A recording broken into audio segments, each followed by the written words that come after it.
Shalom bien-aimé, je rends grâce au Seigneur pour l'opportunité qu'il vient de nous accorder encore pour que nous puissions nous rencontrer un peu pour parler sur la situation actuelle qui se passe dans notre pays. Bandeko ebele bakutai na ngai bandeko pe ebele basolo na ngai kotuna ngai pasteur pourquoi tozomona o te et qu'est-ce que toi tu dis par rapport à la situation actuelle qui se passe dans notre pays. Je me rappelle la semaine dernière nazokita na voiture, il y avait aussi quelqu'un qui passait dans sa voiture, azalaki obligé au téléma pour poser une question, mais pasteur pourquoi tozomona o te na écran soit ndenge opozaka ba vidéo parce que tu as besoin toyoka yo par rapport à la situation oyo ezoleka. Vraiment ceux qui nazali ko sala vidéo oyo ezato c'est pas pour apaiser les esprits, parce que je me suis dit que naze la tonanga et nous allons passer à la télé pour éclaircir l'opinion nationale na kati ya mboka na Congo puis international biso oyo toza na diaspora. Mais tellement que ba question eleki mingi, pasteur pourquoi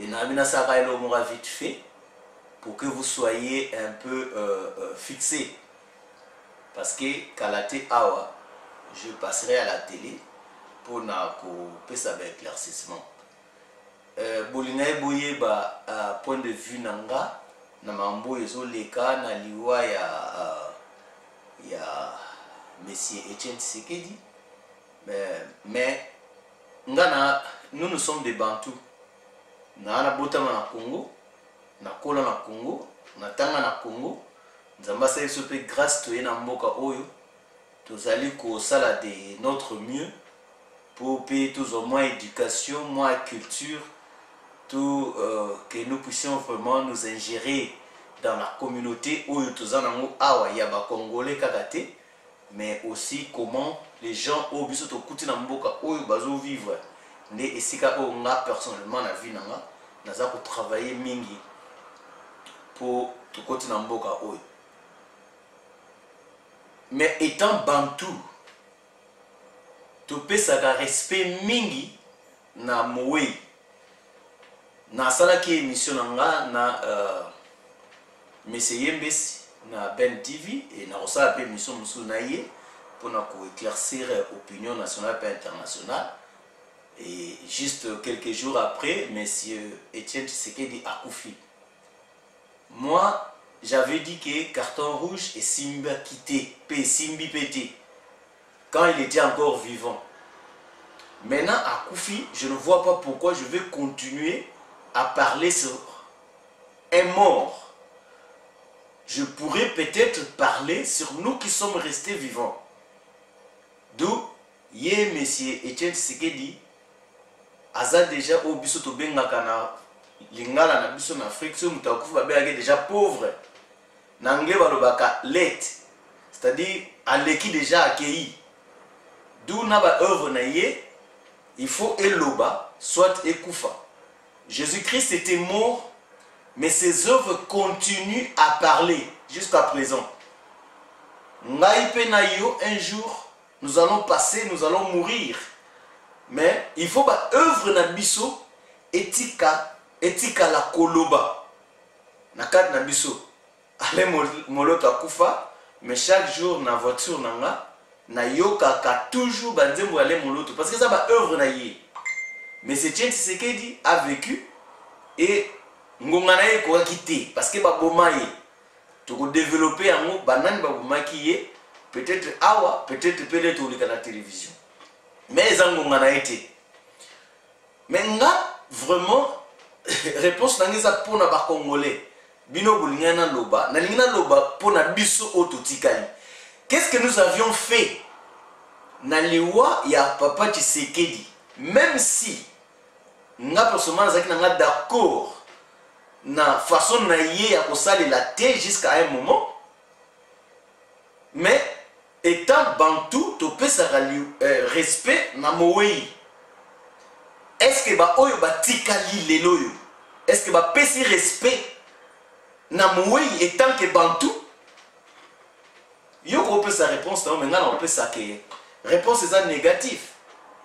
Soto bandi d'abord na famille na ye personnel, parce que nga ko kolanda raya ba zoba te, to raya ba idiote, yo linga abomote parce que oza idiot oza zoba. Parce que mutama ele so ba bengi zoba akoluka ye ba place ni ba bengi nga zoba. Parce que connaissance et bandaka tant bandi ko reconnaître ignorance na yo, c'est à ce moment-là que la connaissance commence. Mais muto zo reconnaître ignorance na ité, aza 2 fois plus zoba que muto à reconnaître ignorance na ye. Na ko kolanda voix à majorité te. Mais nous avons sa opinion étant qu'intellectuel, étant qu'un serviteur de Dieu, et étant qu'un activiste politique et civil. Est-ce que étant bantou, biso ba congolais, to pesa ki to pesi mowe valeur. Nena nobaki, to banana na famille na yé biologique. Est-ce que ba honorer papa na bango? Réponse est négative. Tout ce monde a mona na ye partout, to monité place mona na fani na se, allez la papa na ye, to monité, to monier plutôt na ba concertation. Et ça culture na biso ba bantou te. Et pas na biso ba bantou. Soko koufeli motoloko na papa to maman. Tout s'arrête. J'ai dit bien, tout s'arrête. Chez nous les bantous, tout s'arrête. Même si moutalina ko bala. Botier date en mariage et qu'il est arrivé que papa, il y a un de marié à Koufi, l'ibala wana et qu'on a la postpone en anglais et qu'on a la renvoyer pour une date ultérieure. Et que papa tout maman marié à Koufi bino pour continuer na plan na bino ya libala. Mbarubenga bino vous êtes sans cœur. C'est la même chose avec la famille biologique de M. Etienne Tshisekedi. A Koufi, mais tout le monde qui est ici, soi-disant, mon naïe, oyo batwazo kumisa lelo na ngana po na ita ibinga tenga pe na biete. Et si ka fandi allez la papa naïe tant que bantou. Mais plutôt, il était dans des négociations, na Bazuma, na ba Kabila Kanambe, na ba mais non.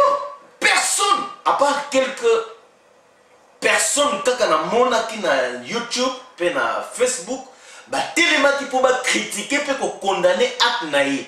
Nga pe na baxi moi marteau na nga. Bantou azala bongote. Okufeli papa fanda lela. Bongo biso peuple. Ole tous ala quand même na moi.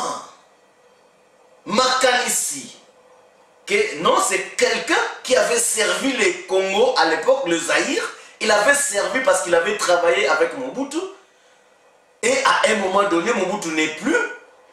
Il a été opposant le plus vertébré du Congo, Ti Akoufi, et Nandeng Akoufi Liwana Mageba. Technique naïe vers à la fin, on dit que parce que Azaki Penza n'a pas bon sens naïe li sous-souté, et à la intellectuelle, et à la morale, parce que Moutou Nyoso, ce gazo kola, dynamisme naïe et kitaka.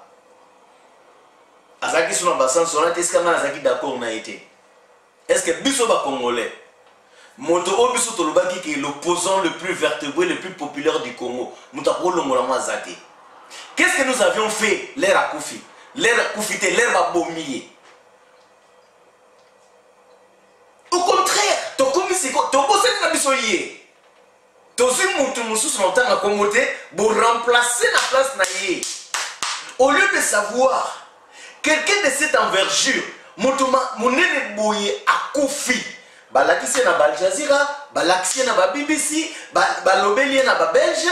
Mais Congolais tellement fan dans le motomonene oyo a Koufi, il faut te y les commandes pourquoi? Au contraire, et comme nous avons des jazz, distraction Facebook, YouTube, pendant que c'est une personne oyo biso soulèvement, on pouvait en profiter. Pour soulèvement, et continuer à libérer Congo. Nana mona peuple bololé, le peuple congolais, malheureusement, je suis parmi les Congolais. Même Mounélé, même Ghanéen, azokama un peuple congolais parce que ata nzambango asali sarabatu ndengni nzambango asali sarabatu ndengni biso nyonso tolobi toza ba résistant tolobi toza ba combattant tolobi toza ba politicien ba miso ba bili ba lobi moi je suis pour Tshisekedi moi j'étais avec Tshisekedi maintenant on l'a tué. Qu'est-ce que nous en avions fait? Est-ce que tu profitais pour nous même quand même révolution dans Mokango? Rien. Au contraire, on a même oublié. Batu ba éviter ba kunaete et oyebi indépendance en mboka na biso. Ba koko na biso bazwa ki yango na lisano ya ndembo. Réunion ba politicien ezosalema na 4 janvier na Matonge.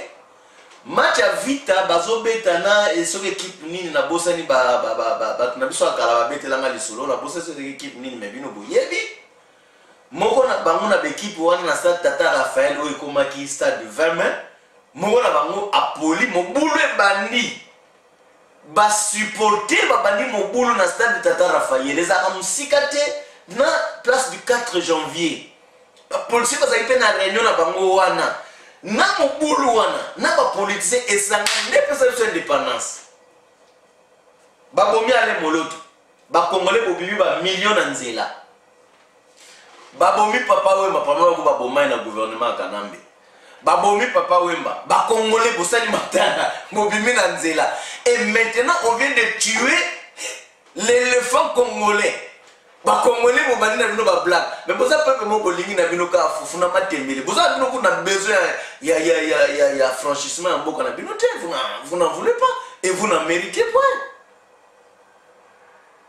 Pour tout ça incapable ya ko s'organiser ya ko yokana ya ko loba ke non tous ba différent na biso to tiango pemeni to profiter ce qu'on a état oyo pona ko récupérer mboka. Au contraire na minute oyo ceux qui te font parce que ça n'a pas été arrêté. Et que tous les différents abysses, tous les pembeni, tous les mécanismes, tous les table, tout agir. Vous pouvez même en profiter les gens, même si vous avez une ville qui est dans le Congo, vous pouvez même en profiter pour ça, la révolution. Vous avez la révolution, vous avez ça dans le Bamboka. Même Bamboka, vous avez fandi. Et ça qui n'a pas la conférence Kala, et je crois il y a 5 ans passés en Irlande. Mais par après, bah y a des signes là, mais moi oyo biso pe toza to viva, bah temps difficile. Évidemment, bah viva bah guerre mondiale, bah viva bah soulèvement belé. Mais ils ont réussi quand même à franchir leur pays, à libérer leur pays et à établir la démocratie dans le système de sa bénéfice au bah congolais bozo ko fait la lelo. Mais biso nzambe a aidé biso. Ce qui quand même bateau bolobi ke bolinga ki papa wana. Qui s'était battu toute sa vie pour la démocratie. Maintenant tous sont quand même qui a couffé comme martyr pour sauver le Congo parce que évidemment on est d'accord mais tous sont quand même préalable wana qui a couffé pour sauver le Congo parce que mandat Joseph est là que le 19 et que Joseph était décidé n'habite que Zaki Bongo parmi les langages naïe que Joseph était décidé à cause de sa troupe na kati ya Congo loko la yena mouvement naïe parti politique naïe parce que mouvement de non violence alinga ki sikoyo akene na modèle obakenda ki ya concertation pour na ko promouvoir unité wana pour na ko promouvoir kimia wana pour na ko promouvoir ba congolais ba kufate. Alors il s'est avéré que akufi bozo loko la se sacrifier pour na paix na Congo. Alors botombo la mbeka pour profiter nango. Mais non. Donc on a besoin de distraction. Mais moi je vous dis, un peuple se libère. To libérer Congo te na ba vidéo de to sabo na ba YouTube na ba Facebook to za makasi ya kolobaka et de loin, c'est pas comme ça que nous pouvons libérer le Congo. Nga na plan nga, on nazo sala nazo travailler nuit et jour par la grâce de Dieu. On a ébi na sala lobby pour na contribuer na pierre nanga moko sur le Congo. Naza makambo nanga nazo sala. Ba betela yango pe poeza nga. Ba betela yango pe trompette te. Mais nazana oyo nga naza ko organiser o na yebi ke eza moi contribution nanga pour la délivrance en mboka na ngai. Bien aimé. Na minute oyo mboka na biso eza par terre. Et ce sont le Rwandais et inclus Joseph Kamere mususu nani oyo Katumbi na yana ye oyo finansaki makambo ya dialogue oyo ya Senko oyo Katembe Katoto oyo kene azosala asali ba sadaka ebele na Angola tongi bandako tolobela ngo tute. Tous ces gens-là oyo bafandeli sikoyo makambo ndenge ezali. Mais eloko oyo biso tozaki koloba, c'était que le 19 décembre l'année passée, mandat esili. Bana baleka na nzela babelela mande sili, mande sili. Bayembeli banzembo mande sili, mande sili. Tozo posana ke mandat oyo Joseph afandeli lelo. Na azozwa audace même ya ko nommer pour révoquer le premier ministre, les généraux, tout ça, ils ont signé toujours ordonnance loi. Ils ont mandataire. Nous avons fait un mandat et un peuple. Tout le monde a voté qui est en 2011. Ok? Ils ont dit pour 5 ans. 5 ans, les coquilles. Mandat Sili. Est-ce que le peuple a passé un mandat? Est-ce que Youn de Mozolanda, au PC, Joseph n'a gouvernement un mandat? Mais c'est le peuple qui donne le pouvoir, c'est aussi le peuple qui reprend le pouvoir. Est-ce que le peuple ne peut pas se soulever pour reprendre le pouvoir? Parce qu'il n'y a pas de gouvernement légal au Congo. Gouvernement légal les acquis. Voilà pourquoi on a dit que ça n'a pas utilité à l'obéla. Papa, tu sais qu'il est pas couvert, comme il est pauvre. En anglais, comme il est laid. Azam dans le passé. Mais il ce qu'on fait là-bas. Mais dans l'obéla, il y a un autotique présent. Problème na biso za yaki nini mandat je fais sili ce que je vais pas faire on a pour nini moto abengisa bango ba fanda na 5 ans si akufi elingo loba makambo nyonso ba arrêter ki na 5 ans et ça nul et sans effet. Ce que je vais pas ça on a pourquoi parce que yo za naïf parce que yo so comprendre pourquoi faut tellement pour ça la vidéo na Facebook le quoi la passer les caméras live oso comprendre pourquoi faut tellement pour ça la vidéo les na YouTube oso comprendre pourquoi oso lutter to quoi pour gagner tes sur mutu na mutu oso lutter na quoi ndenge na fin na quoi na boye na c'est pas comme ça que nous allons gagner na minute oyo naza kosenga na congolais nous ça comprendre que les Congo n'a pas un gouvernement légal. Parce que Joseph Manda naye ici là qui depuis l'année passée. Bah député nyonso oyo baza lelo boy baza ko siéger na na pesi bango mandat. Parce que il faut peuple mutu a voter député, il faut peuple mutu a pesa mandat pour député afana bana ko lobelela ye. Mandat na bango esili depuis ba voter bango na 2011 mandat esili. Sénat mandé sili mutu mokote afandi na Congo wana na poste ya pouvoir ya autorité o yaza na mandat légal azate résistance c'est un mouvement résistance c'est un parti politique té c'est quoi problème au biso toza na ngoba congolais ndé yangona parce que nous n'avons pas un problème de démocratie. Notre problème est que notre pays a été envahi. Problème n'a pas eu sa première occupation. Un pays occupé ne peut pas organiser des élections. Je vous en prie au nom de la patrie. Nazo senga bino na kombo ya mboka na biso Congo na tangi na kombo nzamete mais na kombo mboka na biso Congo cessez de parler des élections parce que mboka na biso ezali occupé. Notre problème est que ba occupant nyonso wana il faut ba bima. Si manango biso to organiser des élections, yo organiser des élections nana ko organiser d'abord élection na Congo na minute parce que gouvernement ezana mandaté yo ce qu'on sait na gouvernement au mandat c'est si là et organiser ba élection est-ce que ça na maele n'est que yo so bandi ko bouder parce que ozana idiotie moko impossible Mutoza na idiotie à critiquer nega makamno so même ça comprendre était. Mais mutoza na mayele asala ka analyse pas bakisi 1 plus na ye. Biso ko ke na élection boité. Et surtout na minute oyo ke mutoza organiser élection na azana mandaté, azana mandat à peuple té.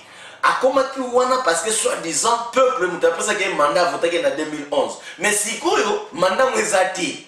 Mandat ngo c'est sili. A organiser l'élection en fonction de quoi? Il y a un peu de follow parce que il y a un pouvoir, il y a un pouvoir.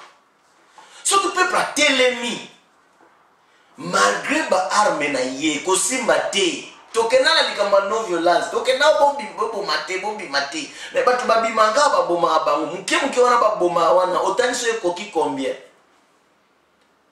Parce que misu na biso zota la communauté internationale s'en fout. Parce que la communauté internationale savent que c'est le peuple qui se libère. Baboma qui 89 personnes na Syrie à soi-disant na armes biologiques ou chimiques ou ba utiliser na Assad. États-Unis a bombardé. Hein? Mais l'armée de Joseph a tué plus de 300 personnes. Nakasai. Est-ce que la communauté internationale est bougée? Et bougée était. Il y a un peuple congolais, nazo suka nanga ava. Nazo ko annoncer bino ke karaté. Nazo leka na télévision. Tokoye bisabino nana bomai Tshisekedi. Tokoye bisabino situation réelle ndenge zo leka na mboka o parce que toi na ba politicien té. 2 ans passés, dans le bail qu'il n'y aura pas des élections au Congo. Et en réalité, tout ça est une élection.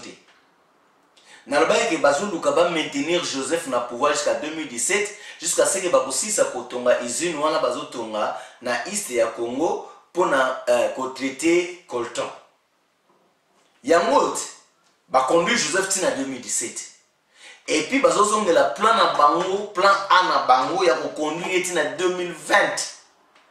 Alors, zala branché parce que tu au fond la bloc en karaté. Nzamba pambola bino.